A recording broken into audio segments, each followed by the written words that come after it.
Okay, I'm ready here. Okay. Well, I'm here with Kevin Hollowell today at the William Thompson House, built in 1764. And Kevin his business is with Hollowell Restoration. He's going to go over this mantle that he discovered that dates back to when the house was built. Okay, go ahead, Kevin. This mantle was covered by a wall recently that was paneling and drywall, and when we gutted the place to take it back to original, this is how we found it. They had stripped it off, but there was nothing left but the ghost lines and the original nails that are sticking out of it, the handmade nails.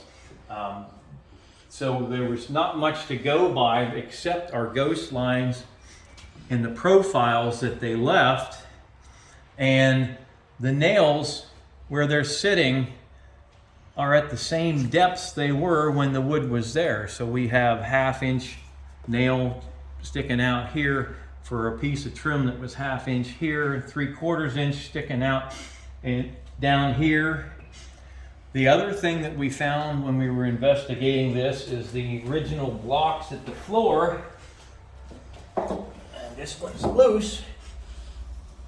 Had the original profile in the paint left behind on both sides. Now I have outlined everything in pencil as I found it, just to make it a little easier for me to see and for us to reproduce this trim. What we found was that profile carries up. I could see a ghost line of a diagonal on both corners, so that meant that that piece of trim came up and ran across across the mantle. This is painted, so that meant this was exposed, so these were a panel made in one piece right here, and they're only 1/2 inch deep because the nails are only set at 1/2 inch. And we have several different pieces of trim that build this top out, and I have them being duplicated, made to build this back out to original. So when this is all done, this part, the decorative part, will stick out 5 inches, and the mantle itself, judging by, it wouldn't have gone past the edge of this probably, so the actual mantle is going to be about 8 inches deep, the top board. And you were able to see the mantle there, the shadow or the ghost of it, as you call it. The other thing that we noticed is the pins. The wood pins, this was built like a door with panels and mortise and tenons with pins into it. Okay. So the next step is to duplicate these pieces of trim, these individual pieces of trim. Again, I was standing here in the twilight with the light coming through the window. I could see the shadow lines of each individual piece of wood where the dust had collected behind it. And the other thing I wanted to point out is over on the other side here, it's a little more obvious. There's no paint underneath this blue. This is the first coat. This is the original blue, the original color on the mantle. It's like a Prussian blue. There was a green that was put on top of it and then several coats of white, but this, it's bare wood underneath the blue.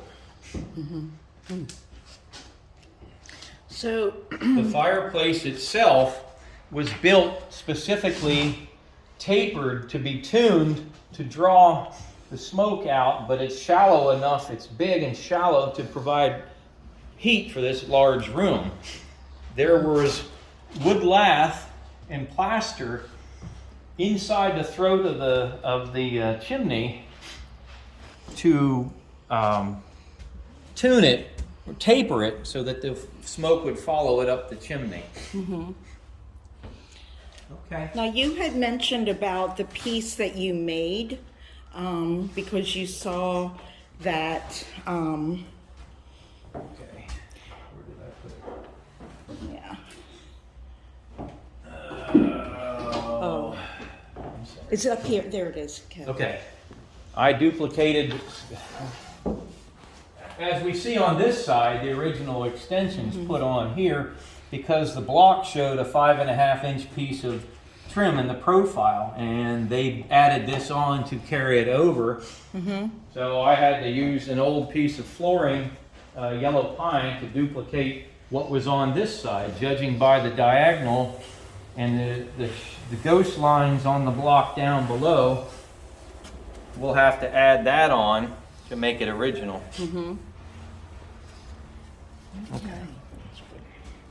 Okay. Yep.